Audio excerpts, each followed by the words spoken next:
Bonjour aimables téléspectateurs, ça a toujours été un plaisir de savoir que vous êtes nombreux à nous suivre et nous sommes ravis aussi de savoir, de par vos réactions sur la toile, que ces enseignements font du bien à plusieurs d'entre vous.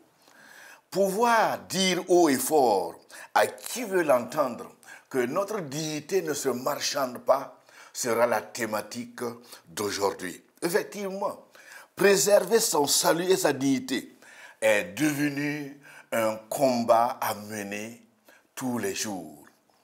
Quel que soit le lieu où vous habitez, il y a des opportunités qu'il ne faut jamais laisser échapper. Cela demande à chacun d'aiguiser sa capacité à discerner pour ne pas laisser passer sans profiter. Les opportunités d'affaires, par exemple, des opportunités pour gagner de l'argent et même des opportunités pour se marier, par exemple, ce sont des exemples que nous pouvons encore multiplier. L'élément trompeur dans ces opportunités, ce sont ces emballages. Discerner et savoir que derrière certaines difficultés se cachent des opportunités, c'est ce qui manque parfois. Ajoutons aussi que pouvoir convertir certaines difficultés en opportunités n'est pas de la capacité de tout le monde. Nombreuses sont cependant des situations autour de nous qui parlent haut et fort et qui sont des opportunités qui attendent d'être exploitées. L'urgence aujourd'hui est d'être capable de bien voir au sein même de ces difficultés et des problèmes de la vie les opportunités qui s'y cachent, qui s'y dissimulent. Retenons cependant que les opportunités qui arrivent ne s'installent pas dans la durée. Ce sont des occasions ou encore des circonstances que Dieu laisse passer devant une personne. Et ce qui est aggravant, c'est que non seulement il ne reste pas dans la durée, mais surtout, les mêmes opportunités ne reviennent pas plusieurs fois. Si à leur passage, elles ne sont pas saisies, c'en est fini. Voyons dans l'Ancien Testament la leçon que nous donne Rahab, une prostituée. Par le discernement, cette dame a su convertir une situation de guerre en sa faveur. En direction vers Canaan, Josué et son peuple étaient en partance vers leur destinée. Le pays leur avait été donné en héritage par Dieu, mais pour l'occuper, il fallait se battre. Une terre promise, certes, mais à conquérir. C'est comme si l'on disait à une personne qu'il sera une personne importante, mais pas en dormant. Et après de tels propos, l'intéressé sait qu'il faut se lever et se battre, travailler fort pour devenir cette personne importante. Dieu, à qui appartient la terre et toutes choses, a choisi de donner Canaan à son peuple. Une promesse faite aux ancêtres de Josué. Cette terre était une terre promise par Dieu. Mais comme nous l'avons déjà dit, pour l'occuper, les récipiendaires doivent déloger ceux qui l'habitaient déjà. Et nous savons tous qu'il n'est pas du pouvoir de tout le monde de déloger des gens sans les indisposer et même indisposer leur entourage. Et à l'approche de la terre promise, Moïse a envoyé une douzaine d'hommes espionner le pays qu'il projetait occuper. Et le but de cette mission était de non seulement collecter des informations sur le pays, mais aussi et surtout de savoir comment faciliter l'assaut. La Bible dit que lorsque Moïse a envoyé les espions, 2 d'entre eux sont allés s'abriter sous le toit d'une prostituée. Cela veut dire qu'un jour, Rahab a vu venir 2 jeunes Et comme d'habitude, et en tant que professionnelle du sexe, elle pensait accueillir des clients ordinaires. Dans la vie, il n'est pas facile parfois d'identifier et de reconnaître le porteur de bénédiction de celui qui ne l'est pas.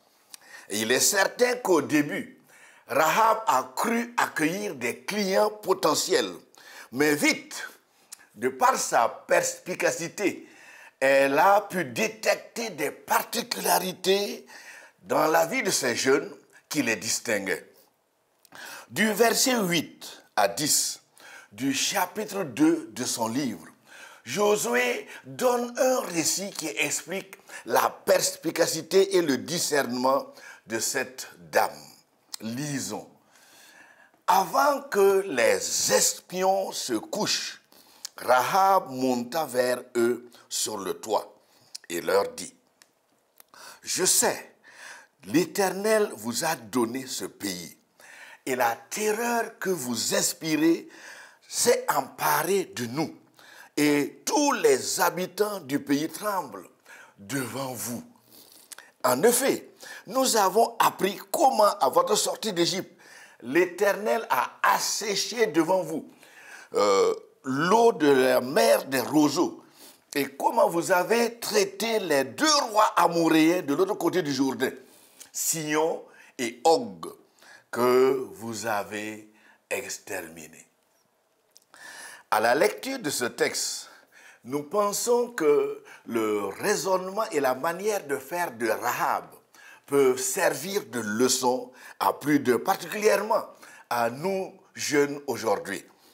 Il est vrai que dans la vie, comme tout le monde n'a pas le flair de créer des richesses, il en est de même avec le discernement aussi. Avoir du discernement, comme Rahab, n'est pas donné à tout le monde.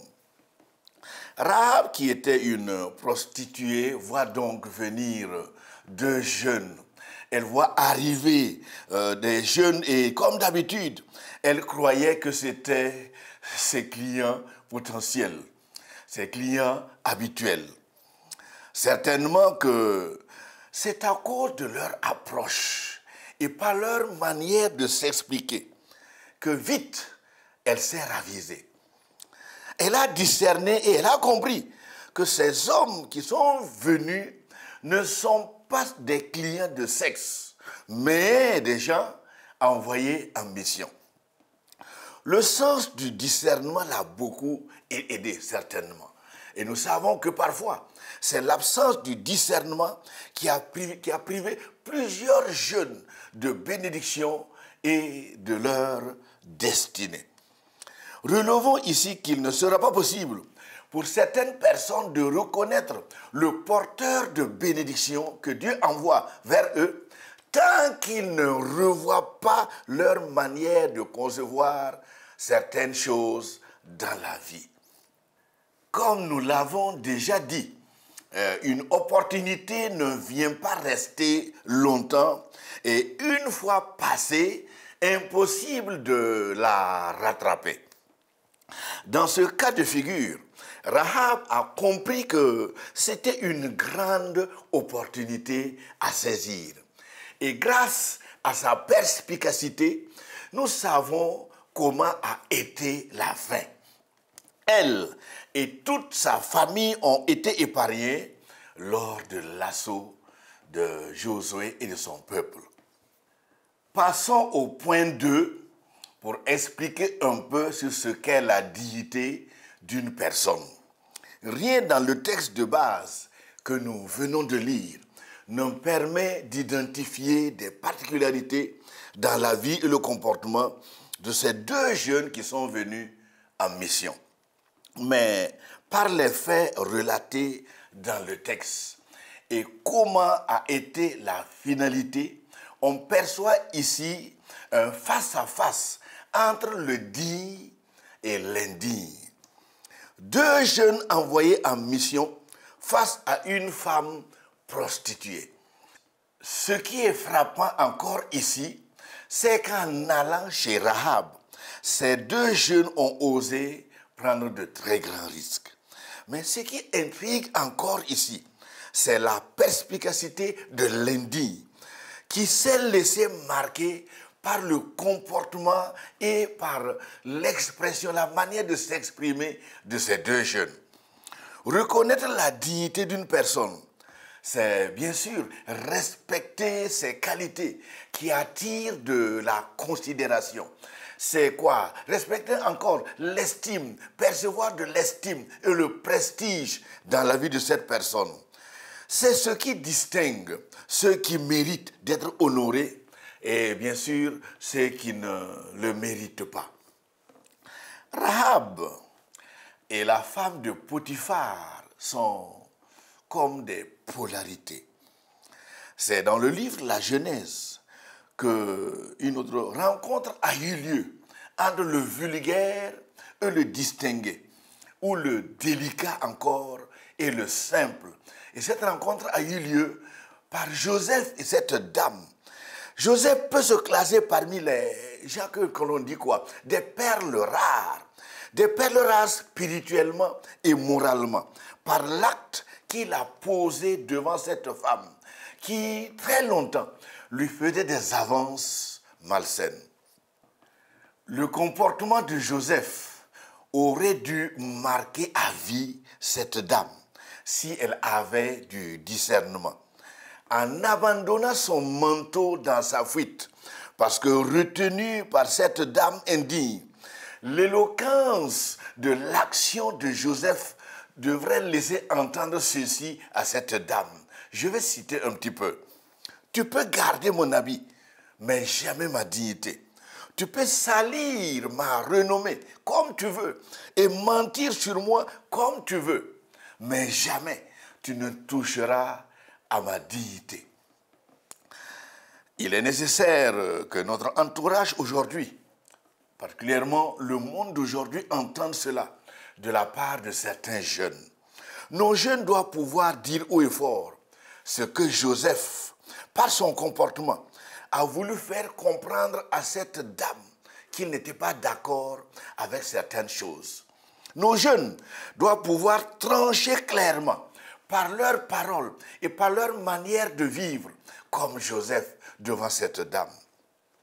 Par l'expression de leurs convictions, le monde devrait s'étonner de voir nos jeunes décliner sans hésitation ce qui n'honore pas Dieu.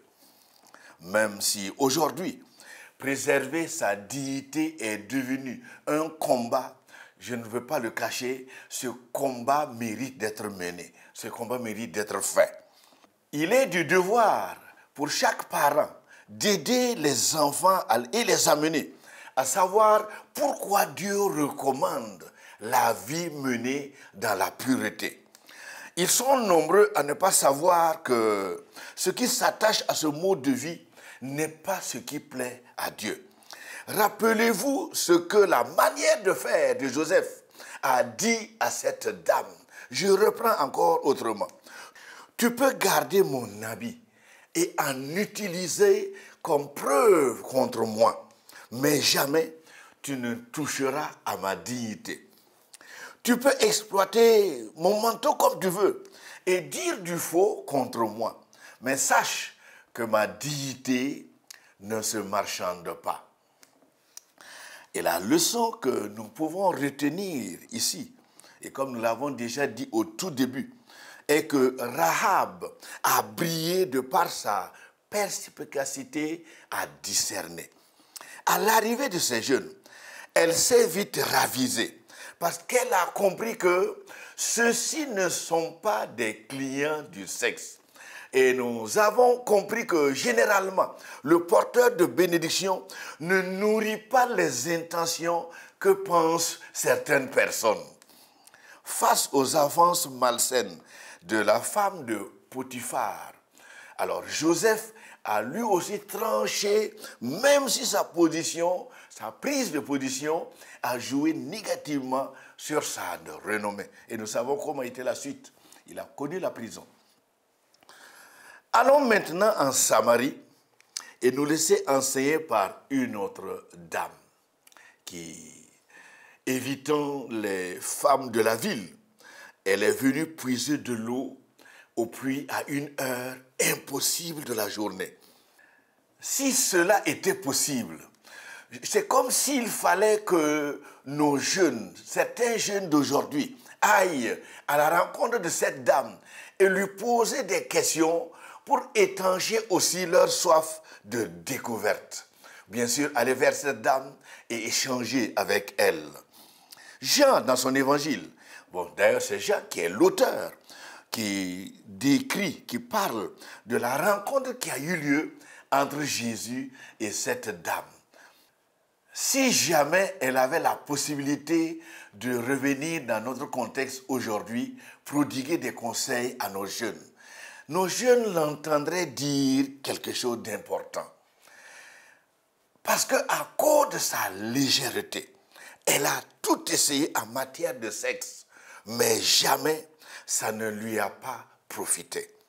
Elle dira que son errance ne lui a jamais permis de fonder un foyer solide, ni une vie heureuse et une vie épanouie. Au contraire, sa vie a chamboulé gravement. Cette jeune dame dira à tous qu'elle n'avait pas de problème de mari parce que jusqu'au 5e mari, sa vraie soif ne s'était pas étanchée. Elle dira que garçon après garçon, elle n'a connu que joie éphémère et surtout déception après déception. Et au lieu de connaître la joie, c'est l'ingratitude et la haine qui ont toujours été malheureusement la finalité. Parce que chaque garçon n'a fait que profiter d'elle.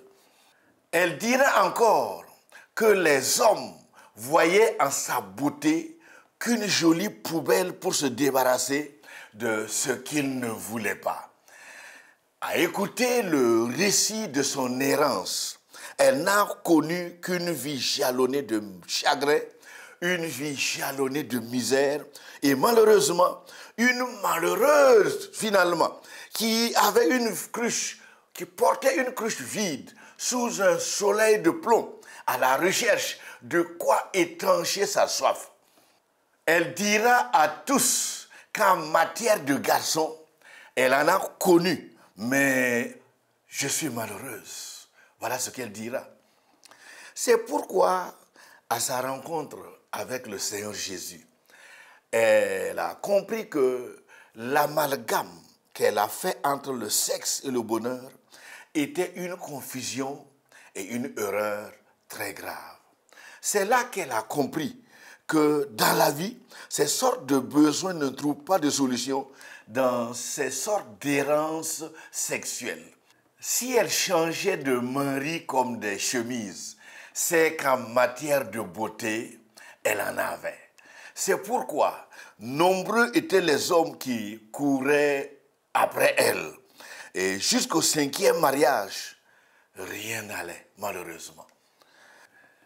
Le Seigneur Jésus a perçu, au travers de cette silhouette affaiblie, qui portait une cruche sous le chaud soleil, le vide d'une vie qui n'était jamais comblée. Et en allant à ce puits, le Seigneur Jésus a perçu des appels, des appels au secours d'une femme fatiguée de la vie.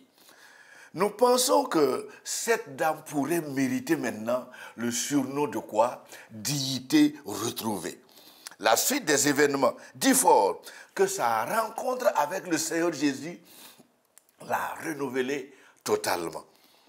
Nous pensons qu'aujourd'hui, nombreux sont les garçons et les filles à être dans la situation qu'avait connue cette dame. Certainement que vous avez tout essayé et jusque-là, rien ne va.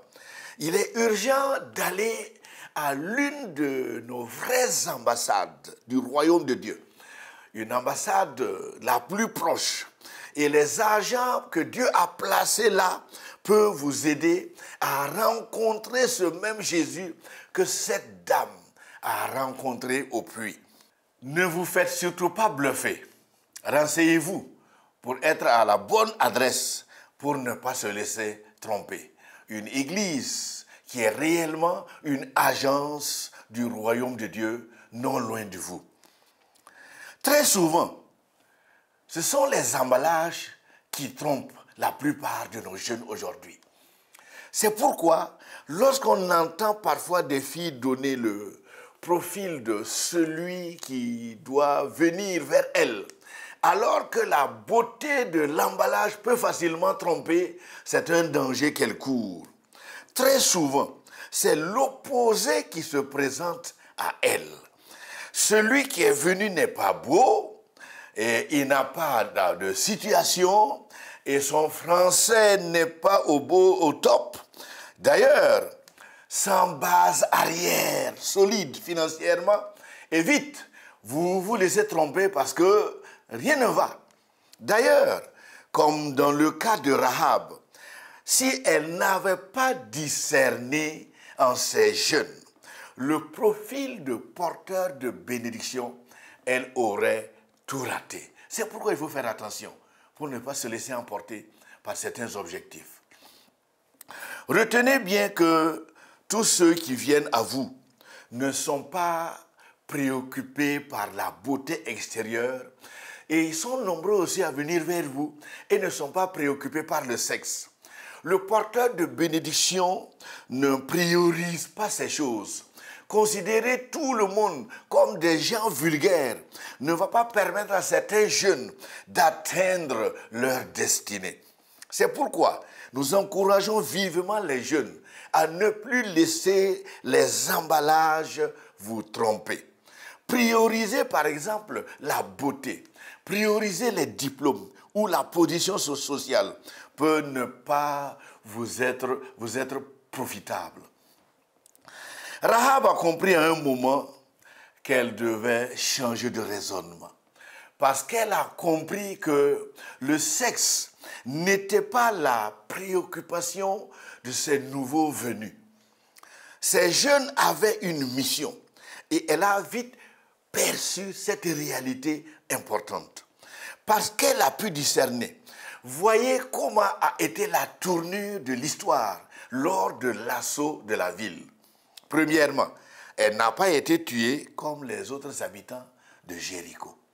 Deuxièmement, elle a eu un porteur de bénédiction comme Marie, ce qui lui a permis d'être classée dans la généalogie, dans la lignée du Seigneur Jésus. Et troisièmement, d'une personne de mauvaise vie, la voilà désormais dans les rangs des porteuses de bénédiction à la gloire de Dieu. Et je crois que ce message s'adresse à plusieurs personnes qui doivent impérativement faire une halte pour mieux discerner. Et notre souhait est de vous voir prendre des décisions fermes pour que cesse l'errance dans votre vie. Bientôt, Dieu fera passer devant vous des opportunités certainement. Et le porteur de bénédiction qui va bientôt arriver peut ne pas avoir le profil que vous souhaitez. C'est pourquoi ce message est interpellateur, pour que désormais les emballages trompeurs ne dominent plus ta vie. Généralement, la démarche du porteur de bénédiction peut vous tromper et son profil peut ne pas être ce que tu attendais. Et cependant, c'est bien lui, le porteur de bénédiction. Écoutez bien, vous jeunes, ne laissez surtout plus les emballages vous tromper. Un jour, Dieu va envoyer vers vous un jeune homme ou une jeune fille. Et sa mission est de fonder avec toi un foyer solide et heureux. Comme les préoccupations ne sont pas les mêmes, chaque jeune doit beaucoup faire attention pour pouvoir discerner. Lorsque ces porteurs de bénédiction vont venir vers vous, alors que vous ne misez que sur la beauté ou sur la position sociale, vous allez certainement rater. C'est pourquoi il faut faire beaucoup attention.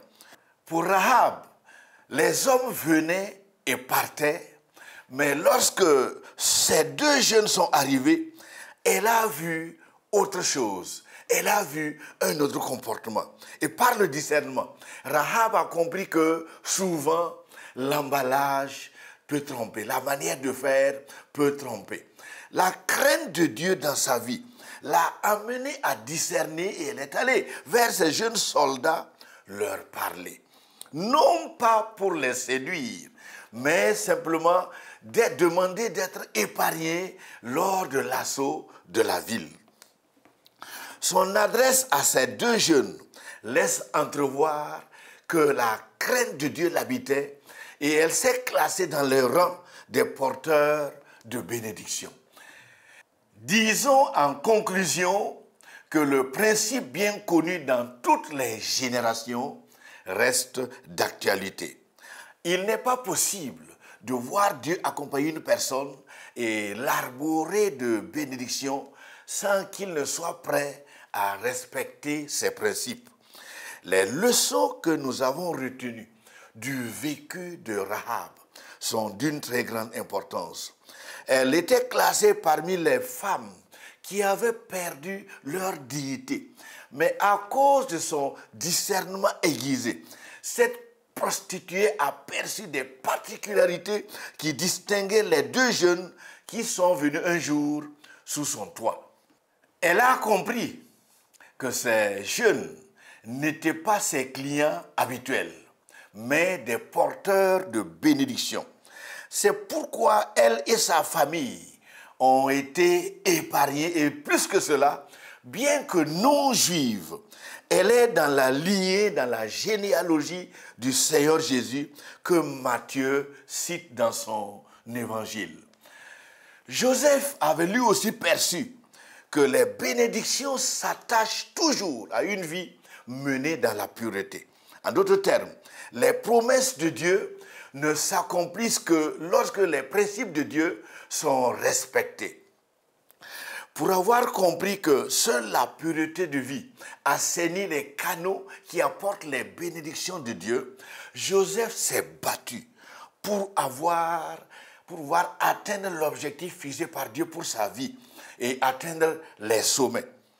La femme de mauvaise vie en Samarie a vu aussi sa vie changer. Sa rencontre avec le Seigneur Jésus au puits lui a permis de restaurer sa dignité. Et cette émission se veut d'encourager chacun à faire une telle rencontre avec le Seigneur Jésus. Haï et rejeté par son entourage à cause de sa mauvaise vie, la voilà devenue désormais un canal de bénédiction pour les habitants de cette contrée. Elle est vraiment l'icône d'une vie qui a retrouvé sa dignité. Insistons que préserver sa dignité est un combat de tous les jours, surtout qu'aujourd'hui, le mal est aux aguets partout. Et c'est ce combat que Joseph a mené jusqu'à son accession au trône. Il est donc possible de plaire à Dieu encore aujourd'hui, mais ce qu'il ne faut pas sous-estimer, c'est la prise en compte des principes de Dieu. Quitter l'ancienne position de Rahab ou de celle de la Samaritaine est possible. De la position de personne maudite à cause de sa mauvaise vie, il est possible de renverser la vapeur. En se ravisant, il est possible pour chacun de nous de se repositionner et c'est ce que Rahab a pu faire. Bon courage et à bientôt.